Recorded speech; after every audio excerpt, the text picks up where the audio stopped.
मेरे मेरे ऊपर 318 का केस डाला इन लोग ने। हालांकि वो पैसा मैंने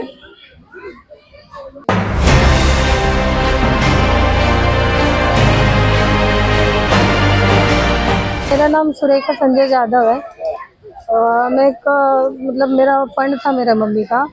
तो सर छोटे मोटे महिला मिलके हम लोग फंड चलाते थे। उसमें से एक महिला ने मुझे रेकमेंड किया कि आप एक बीसी चलाओ। तो मैंने एक छोटा सा 40,000 का बीसी चालू किया था। घरगुती महिला जो बर्तन घिसती है महिला 50,000 60,000 ऐसा भर सकती है। तो उसमें से कादरे नगर में अख्तर बानो करके औरत है, उसने मुझे बोला कि सूर्य को तो बड़ा बीसी चालू कर दे, मैं तुझे मेंबर देती हूँ। उसमें फरजाना चौधरी, नाहिद हुसैन शेख, जरीना इदरीसी, ऐसे 4 महिला मेरे घर पे आए। उन्होंने मुझे बोला कि सूर्य का बड़ा बीसी चालू कर दे, तेरा पहचान है, तेरी मम्मी ने बहुत पुराना महिला मंडल के अध्यक्ष है, तो तेरी पहचान से बहुत लोग आ जाएंगे। तो मैंने बोला मैं इतना बड़ा बीसी नहीं चालू कर सकती, क्योंकि मेरे एरिया के लोग इतने मतलब पैसे वाले नहीं कि जो 50,000 रुपये महीना डाल सकते हैं। तो उन लोग ने मुझे ये बोला कि हमारे पास बिजनेस वाले बहुत सारे मेंबर हैं, हम तुझे मेंबर ला के देते, तो बस आगे रहे बीसी चला, क्योंकि तेरा ऑलरेडी नाम है तो बीसी चलाती है। मैंने उनका सुन के बीसी चालू किया। सब मेंबर उनके ही है। मेरा गिन चुन के जो मैं काम करती थी हॉस्पिटल में, वहाँ के 4 से 5 मेंबर रहेंगे, बाकी सब वहाँ के कादरे नगर के मेंबर है, मेरे कोई पहचान वाला नहीं है। उन्होंने मुझे बोला स्टार्टिंग में 6 लाख का बीसी स्टार्ट किया, देन वही टाइम पे 1-2 महीने का फर्क रहेगा, 10 लाख का चालू करने बोले, फिर 15 लाख का चालू करने बोले। ऐसा 15 लाख का 2 बीसी, 6 लाख का 2 बीसी और 3 लाख का 1 बीसी, ऐसा इन्होंने मुझे स्टार्ट करने। वही मेंबर थे, इनके ही मेंबर थे सब। मेरा कोई भी गिन चुन के 5-6 मेंबर थे, वो भी इसमें फंस गए। और इन्होंने क्या किया, स्टार्टिंग के मतलब उनके नाम से बीसी नहीं डाला, जैसे मेरा चाचा है, मामा है, बहन का आदमी है, ऐसा कर करके उन्होंने बीसी डाला। ऐसे स्टार्टिंग में कम से कम 15 मेंबर, ये 5-6 मेंबर ने उठा लिए घाटा ये बोली बीसी था मेरा। जैसे 15 लाख का बीसी है, 15 लाख में बोली लग के 5-5 4-4 लाख में उन्होंने बीसी उठा लिया। 10 लाख का बीसी है, 6 लाख बोली लगा के घाटा लेके 3 लाख 4 लाख ऐसा लेके उठा लिया। स्टार्टिंग में उन लोग ने सब बीसी लाइन से उठाए, 6 लाख वाला हो गया, 10 लाख वाला हो गया, 15 लाख वाला हो गया। ऐसे कर करके वो चालू रहने के टाइम पे जो फरजाना चौधरी करके नाम की लड़की औरत है, उन्होंने क्या किया कि उनके घर का काम करना था, उनको रूम भी लेना था। उन्होंने मुझे बोला कि सूर्य का बीसी बहुत घाटे में जा रहा है, मुझे कहीं से तू ब्याज से उठा के पैसा दे दे। तो मेरे पहचान के लोग थे, एक जबान पे उन्होंने मैंने बोला और उन्होंने पैसा दे दिया उनको। कम से कम 4 जन से मैंने 5-5 लाख उठा के उसको दिया। उसने रूम बनाया। रूम बनाने के बाद बोला कि बीसी उठा के मैं तेरा पैसा पूरा क्लियर कर दूंगी। और उसने ये किया कि जो बीसी चालू था मेरा, उसमें से उनके जो मेंबर थे वो निकाल के वहाँ पे कादरी नगर में 5 लाख का बीसी स्टार्ट कर दिया। मेरा बीसी बंद हो गया। बीसी बंद होने के कारण मैं मेरे जेब से जितना पॉसिबल होता था उतना मैंने कम से कम 12 से 13 लाख रुपए ब्याज से उठा के मेरा घर का पेपर गिरवी रख के लोगों का लेना देना किया। लेकिन जितना हुआ उतना किया, उसके बाद मेरी कैपेसिटी नहीं है। और अभी मेरे दरवाजे में रात दिन लोग आ रहे पैसे के लिए। यहाँ पे बवाल क्या हो रहा है कि लड़के ने लोगों का पैसा लिया, लेके भाग गई, ये हुआ वो हुआ। मैंने 5 लाख एग्रीमेंट पेपर पे बना के एक जन से, क्योंकि एक जन बहुत टॉर्चर कर रहा था। एक भाई है संदीप सुरवाडे करके है, उनके पापा को लकवा मारा था, शंकरा कॉलोनी में रहते हैं।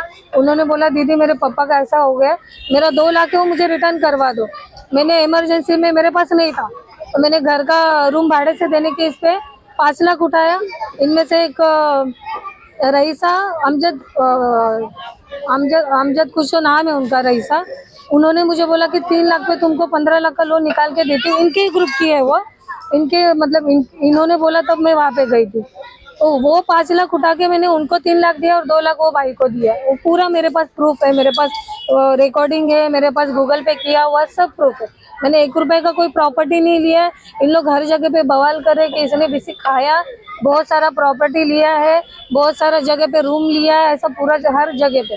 मैं यहाँ पे एरिया में मेरे गली में भी आती हूँ, लोग मेरे मुंह पे देखते हैं, उन लोग को लगता है इसके दरवाजे में 10 लोग आ रहे, मतलब इसने सच में किसी का पैसा खाया है। मेरे माँ बाप बीमार है, मेरी मम्मी को लकवा मारा हुआ, इन लोग ने बोला तभी मैंने ये सब काम किया। आप जो है शासन प्रशासन से किस तरह की मांग करेंगे? शासन से सर मैं डीसीपी ऑफिस को गई थी, मैं एसीपी को टपाल दिया है, मैंने मंत्रालय गई हूँ, मैं सीनियर को भी मिली हूँ। सीनियर सर को मैं जब मिली सामने, तो उन्होंने मुझे ये जवाब दिया कि मैं कोई साहूकार नहीं हूँ, हम लोग सिविल मैटर में तुमको तुम्हारा कुछ मदद नहीं कर सकते, लेकिन तुमको अगर कोई धमका रहा है, घर पे आ रहा है, तुमको गाली गलौज कर रहा है तो हम लोग मदद करेंगे।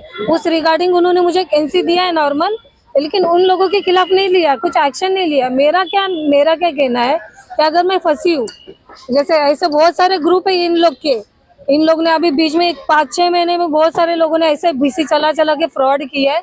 वैसा मैंने कोई फ्रॉड नहीं किया ना, मैं भागी हूँ। कहीं न कहीं ऐसे महिलाओं पर फ्रॉड का गुना दाखिल होना बिल्कुल गुना दाखिल होना चाहिए, क्योंकि उन्होंने सिर्फ मुझे नहीं फंसाया, मैंने अभी बहुत सारी महिलाओं को बुलाया है जो फंसे इस चीज में। कादरे नगर में भी वहाँ पे उन लोग ने बहुत सारे लोगों का पैसा लेके खाया है, लेकिन कोई सामने नहीं आना चाहता। उनको लगता है कि थोड़े से पैसे के लिए क्यों अपना बदनामी करे, लेकिन मैं नहीं, मेरा ऑलरेडी बदनामी बहुत कर चुके हैं। इन्होंने पैसा लिया, बीसी भी उठाया, मेरे जेब से जो पैसा था 2.5-3 लाख रुपए, मैं कोई बहुत अमीर नहीं हूँ, लेकिन छोटा मोटा जो भी था मैंने मेरे तरफ से दे दिया। ये देखिए मेरी मम्मी, परसों 27 तारीख को रात को 10-10 बजे जिन लोगों को बीसी देना था, वो 4 औरत लोग घर पे आए।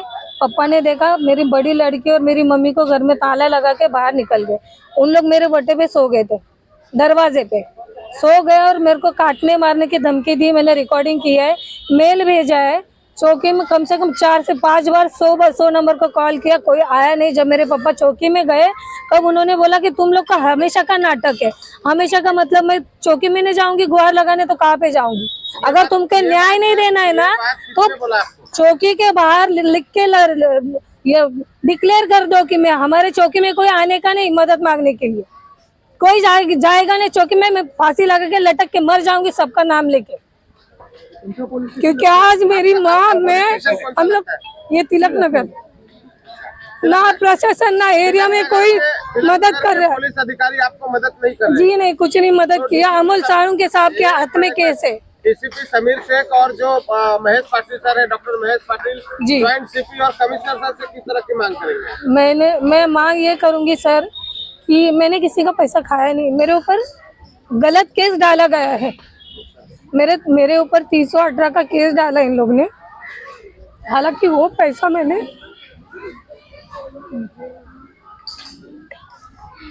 क्या नहीं, मेरे लड़की ने लोगों ने लेके भाग गए, मेरे लड़की को फंसाया है, मेरे को दिक्कत नहीं है। गलत केस में मुझे फंसाया है। हालांकि मैंने पुलिस स्टेशन में कुलकर्णी मैडम है, उनको मैंने पूरा रिकॉर्ड दिया था, मैडम देखो मैंने ये पैसा उठा के सामने जो औरत लगी उनको दिया, अब मुझे हेल्प करो। उन्होंने हेल्प दिया, नहीं ऐसे नहीं, उन्होंने सबको बुलाया, समझाया कि लड़की को टाइम दो, लेकिन टाइम दिया, लेकिन मेरे पास इतना बड़ा अमाउंट नहीं सर, मैं इतना पैसा नहीं ला सकती। अगर सामने दिया तो मैं क्या करूँगी?